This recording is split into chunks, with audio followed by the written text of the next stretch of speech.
Hey you guys, happy Wednesday. Hope you guys are doing well. It's been a hot minute since I've been in here, let alone doing a live. I know I've been gone for almost 5 months at this point. I took a little break, just dealing with my own personal growth, my own journey. I've done a lot of processing and healing and just inner work, I guess you could say.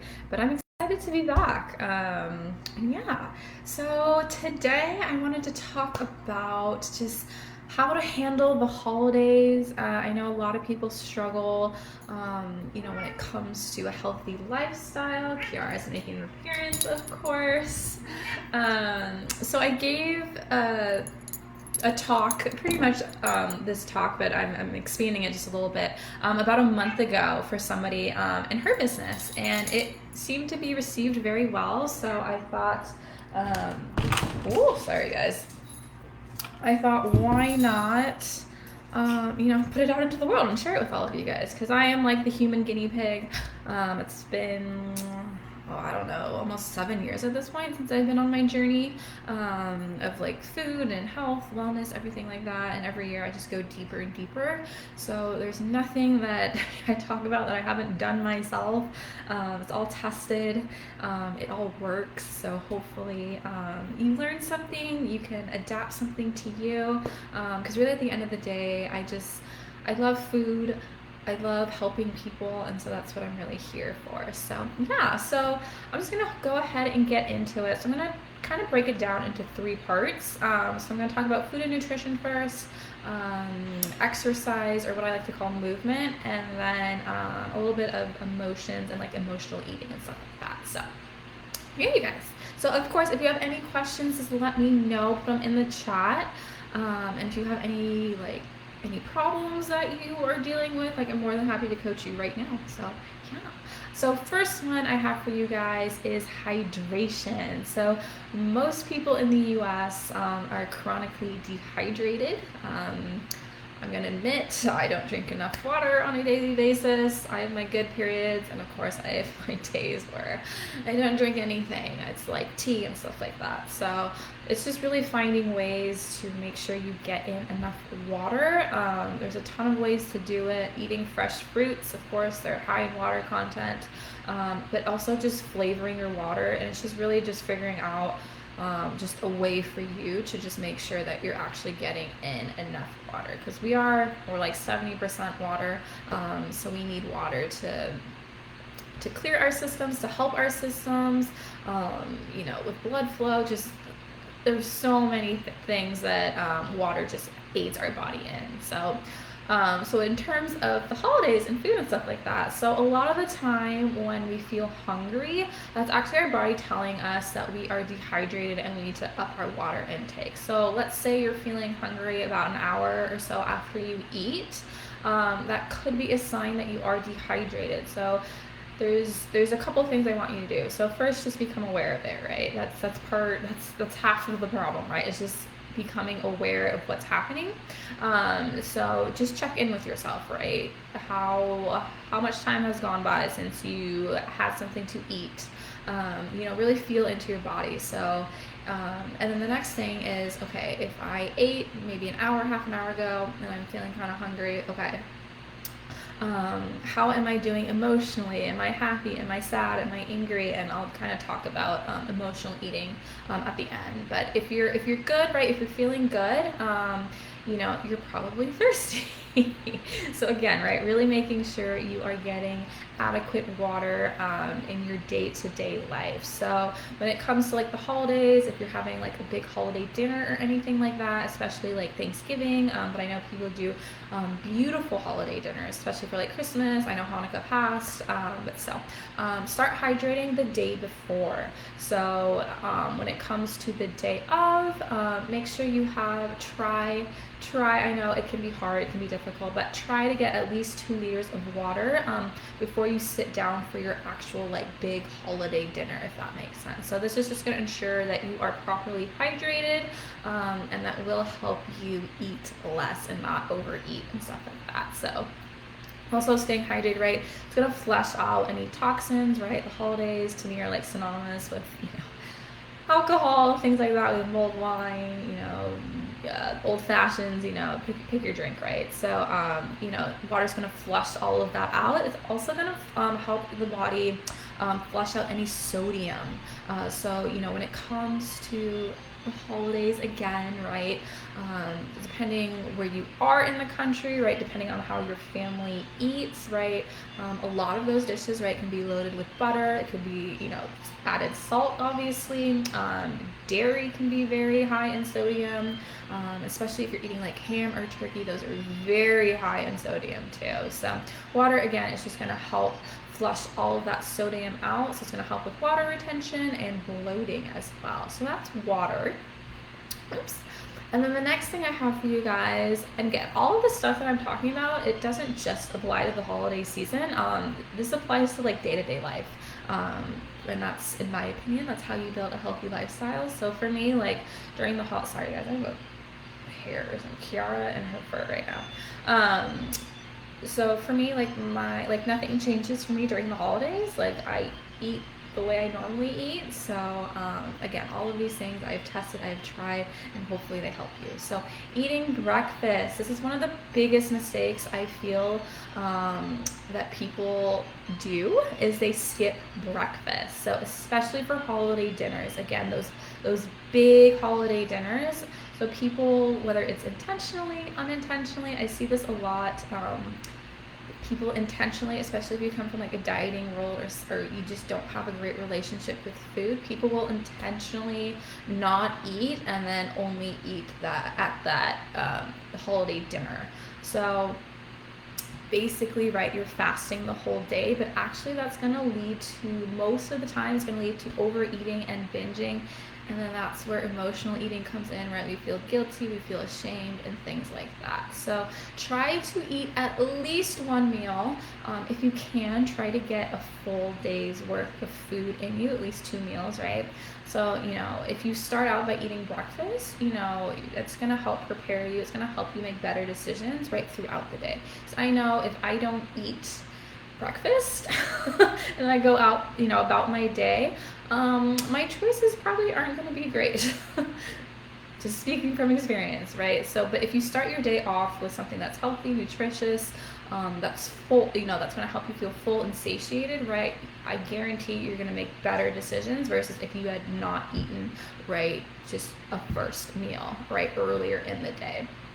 And also, right, if you get in that food, especially that meal, hopefully it's 2 meals, that's just going to ensure that you have food actually in your system.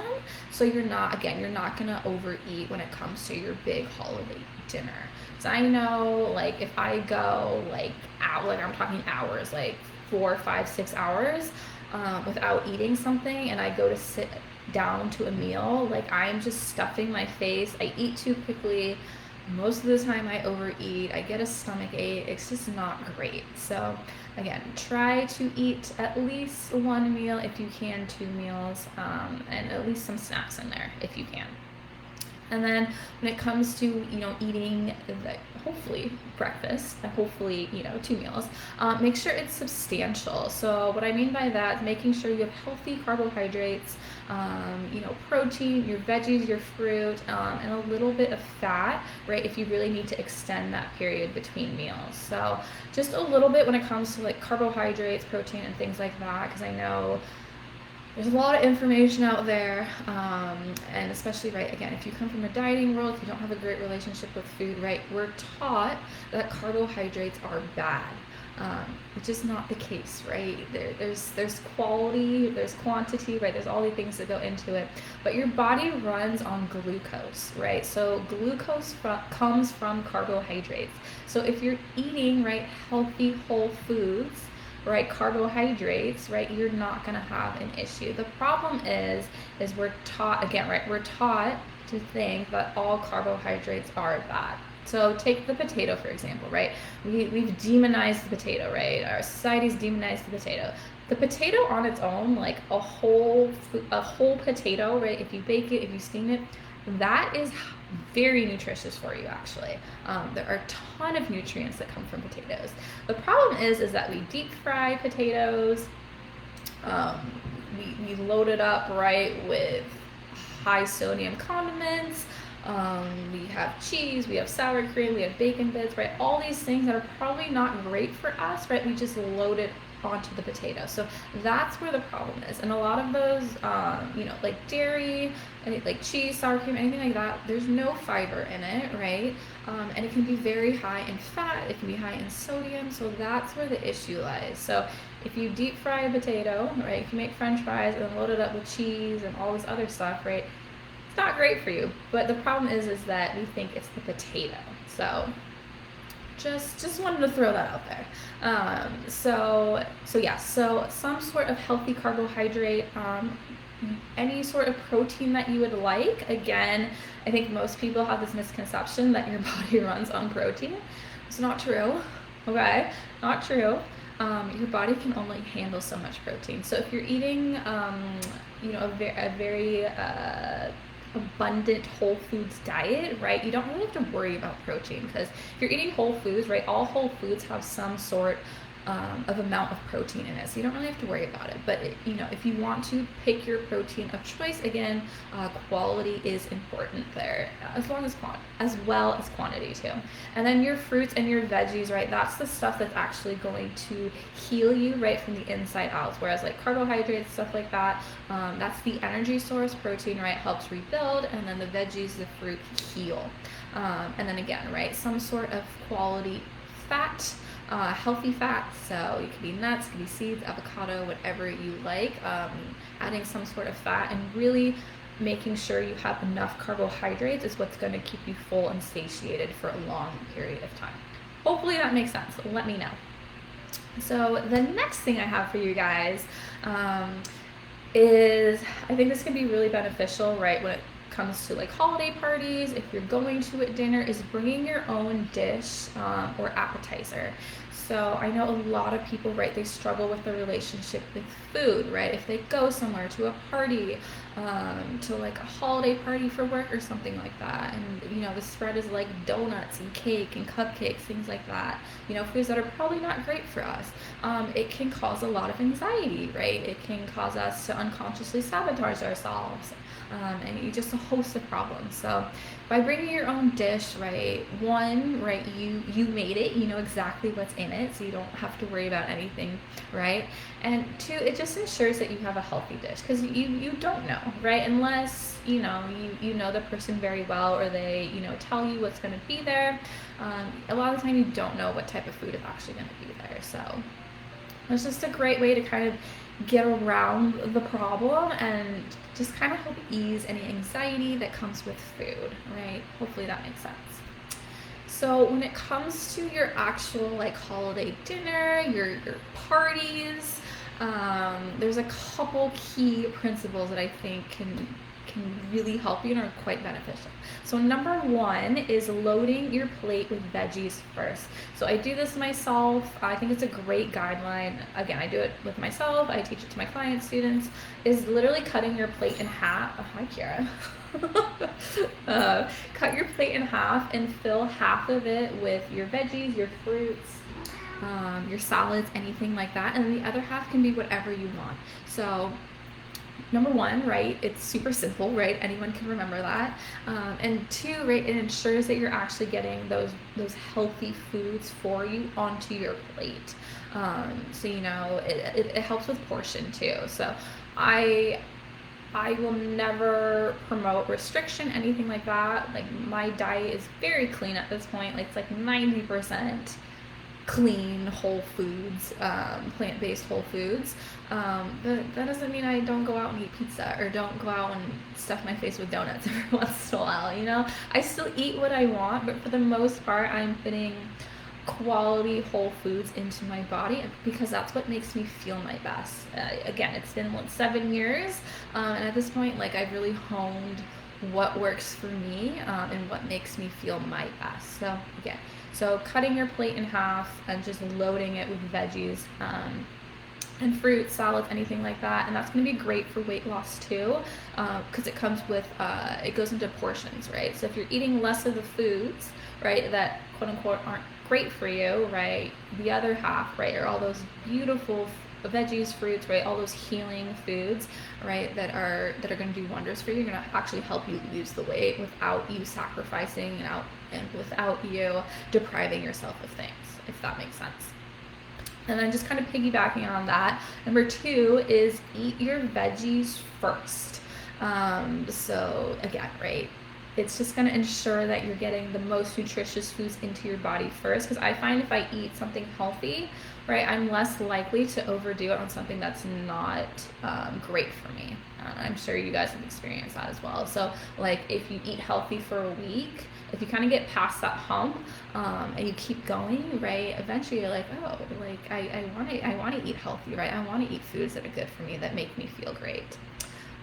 So yeah, that's number 2, eating your veggies first. And then 3, I kind of already mentioned it, is portion size. And again, cutting your plate in half automatically, right, will help you with portions. It's just being mindful, right? Again, I'm not saying deprive yourself of anything. I don't promote that. But it's just being conscious of what you're putting into your body again. And then the last one I have for you is being present with your food. I know we hear this a lot, right? Don't eat distracted, but it's for a reason. So this is huge. So think about when you're sitting in front of the TV, you're eating a snack, maybe you're eating dinner, whatever it is, and the next thing you know, you look down and you're at the bottom of the bowl, right? You're completely emptied the bag of chips, right? And you're like, how did that even happen? Where did my food go? It's because we're missing the whole experience. Because when it comes to eating, right, it's an experience, right? The whole point is that you're satisfied, right? So when you're not present, when you're not participating, right, when you're not actively engaging in the eating process itself, right, we tune out everything, right? We miss our body's cues, the signals that tell us, okay, I'm full, it's time to stop eating, right? That's how we overeat. That's how we can binge eat, okay? So when you're actively participating, right, in the eating process, you're gonna wipe out all of those things, basically, okay? It does take a little bit of practice. It can take some time, but if you stick with it, things will magically change for you, I promise. So again, being present. The example I like to give is like, think about eating your favorite candy, your favorite snack, whatever it is. I'm just gonna use M&Ms for example. So, if I am eating a bag of M&Ms and I am binge watching Witcher on Netflix, I'm going to miss the whole experience. I'm gonna be like, oh, like that wasn't great. Like what happened, right? Versus, right, if I'm present, if I pause the TV, maybe I go sit down, right, I'm actively engaged, being mindful with my food, right, I'm not going to eat the whole bag, right, I'm probably going to eat maybe like 4 to 6 M&Ms, and I'm going to be like, okay, that was great, I'm satisfied, I can move on. So that's what mindfulness is all about. It's just about slowing down and really just connecting with the present moment. Hopefully that makes sense, you guys. All right, so that was like eating, the nutrition aspect of it. Hopefully you guys can see like how this doesn't just apply to the holidays, this can apply to everyday life. So next I have movement. Right, we all know at this point, we are not designed to be sitting still all day, right? It's so important to move your body. So have you ever woken up just like in a grumpy mood, or you were fine and then, randomly just like that, like you're in a grumpy mood? It's because, right, emotions, right, feelings, that's just energy in the body, right? So we have to get that energy moving and flowing again. So when we feel angry, whatever it is, anxiety, like whatever, pick an emotion, whatever it is, right? If you don't fully feel it, if you don't process it, right, it gets stuck in the body, and that's when we have a host of issues, right? We can feel overwhelmed, we unconsciously sabotage ourselves, right? The list is endless at this point. You can get, you can be constipated, you can have digestive issues, right? There's all these health symptoms that come with emotions, right? Stuck emotions. So you need to figure out a way how to process them, and one way to process that is to move your body, right? It's to go for a walk, it's to go work out, right? So really it's about moving your body every single day as much, right, as you can, as much as feels right to you, right? So, you don't have to go work out 3 times a day, but you could work out, in the afternoon. You could go for a morning walk, an evening walk, whatever it is. It's just we have to move our bodies. And so how we relate this, right, when it comes to the holidays is think about moving your body before a meal, right? So just let's take going for a walk, for example, right? Going for a walk, you're out in nature, right? Most of us don't live in the mountains or anything, but even just seeing the trees, breathing in the oxygen, seeing flowers, right? Just seeing nature in general has a very calming, relaxing, what's what I'm looking for. It's just very relaxing, right? It relaxes your nervous system. So you go from the sympathetic state to your parasympathetic state with your nervous system. So the sympathetic state is fight, flight, fawn, freeze, right? It's that very nervous survival energy, whereas the parasympathetic state is your digestion and rest state. So that's where we want to be as much as we possibly can. So think about, right, if you're going to a party, right? Some parties are very low key and mellow, and other parties it's just a very high energy environment. And if you're already stressed going into a high energy environment, you're probably not going to have a good time. So moving your body, whether it's exercising and going for a walk before you go to a party, it's just going to help ground you in your own energy into your body, and it's going to allow you to enter that party just in a very calm, relaxed state, and you're probably going to enjoy yourself a lot more, right? And then on the flip side, after you eat a big meal, right, go for a walk. I highly recommend it. Moving your body, right, is just going to help your body just in that digestive process. Is going to help get things moving and flowing, and you're just going to feel a lot better, and you're going to recover a lot faster. You're a problem right now. Oh, sorry guys. It's so dark here that I need my little ring light. Okay. And then the last thing I have for you guys is if you're in a stressful environment, and this kind of segues into my next one with emotions. If you're in a stressful environment, right, the holidays are not necessarily all joy and cheer all of the time. A lot of people have issues with family, right? Cousin Nancy doesn't get along with Uncle Bill, like the list goes on, right? And just, being around family, it's very stressful. So I highly recommend, especially if you have a dog, is excusing yourself, right? It's be like, hey, sorry, I have to go take the dog for a walk. It's just a great way, again, to remove yourself from the situation. It allows you time to decompress, again, go out in nature, ground yourself, and it's just very relaxing. So you get yourself out of that anxiety-ridden state, and allows you to enter a new state of being. So by the time you come back, right, hopefully you're calm, you're relaxed, and you can deal with whatever shenanigans are happening right in the household. So emotions. So again, I talked about emotions a little bit, right? Emotions are just energy in the body. So when it comes to emotional eating, it can be quite tricky, but I think it's also quite simple at its essence. So I'll give you an example. About a month and a half ago or so, I was sitting on the couch one day. I just finished my dinner, and I eat a lot of food. I probably eat close to 2 pounds worth of food in a sitting. I eat I'm a teenage boy. So I got done with my dinner, and I had this voice in my head, I'm still hungry, I'm still hungry, I'm still hungry. So I found myself just going back and forth to the kitchen for I don't know, probably 45 minutes or so. For me, I'm at the point in my journey where I don't have a lot of processed foods in my house. It's basically all whole foods at this point. So I was snacking on tangerines, apples, dates. I think I had some crackers or something.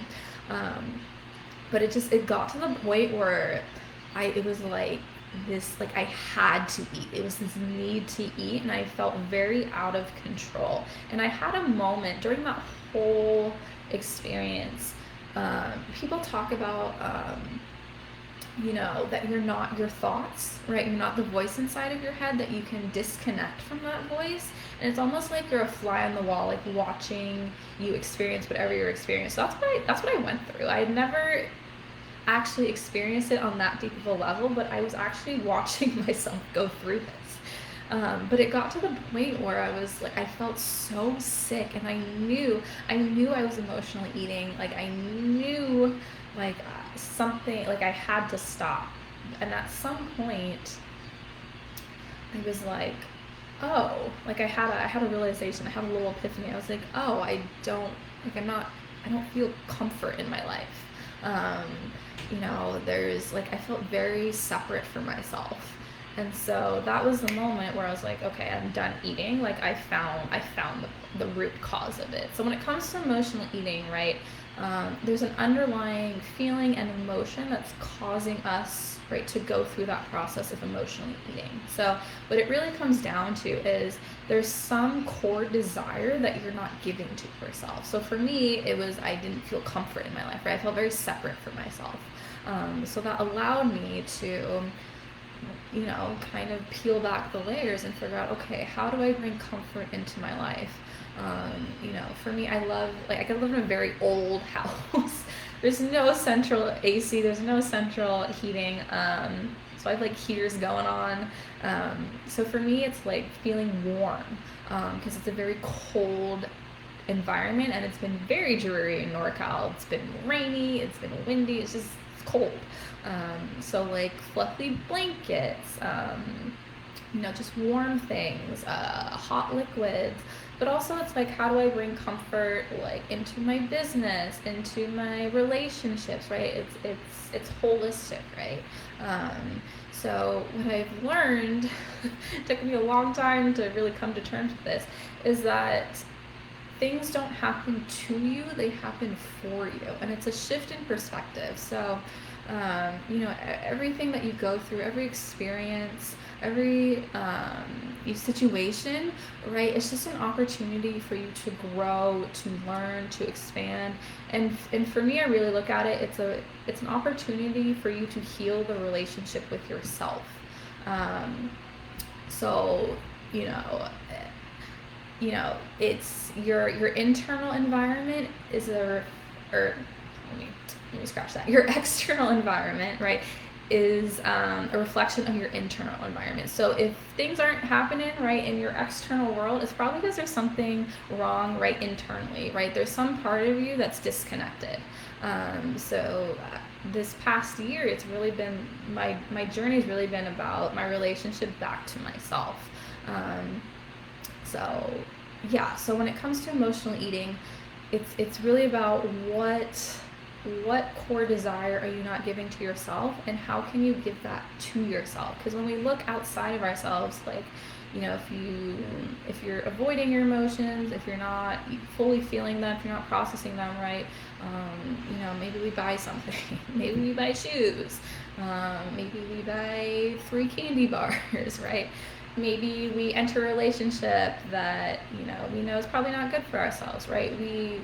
We try to have people fill certain voids, right? Certain needs that we're not giving ourselves. So the best thing I can tell you, right, it is a process when it comes to emotional eating, but if you can identify the root cause of it, that core desire that you want, it can change rather quickly, actually.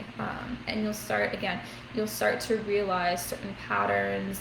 I don't believe we consciously sabotage ourselves. I think it's done on an unconscious level, but you'll start to notice, again, different patterns when it just in your day-to-day life. So yeah, you guys, I hope that was helpful. Let me know. Do you have any takeaways? Did you learn something new? I'd love to know. I love reading your feedback, and I am back. And I'm excited. Again, I'm just here to share my experience, here to help you, help guide you. I'm, again, the human guinea pig, and ultimately I just love helping people. So yeah, I hope you have an amazing day. Happy holidays, and I will see you guys soon in the group. Bye, guys.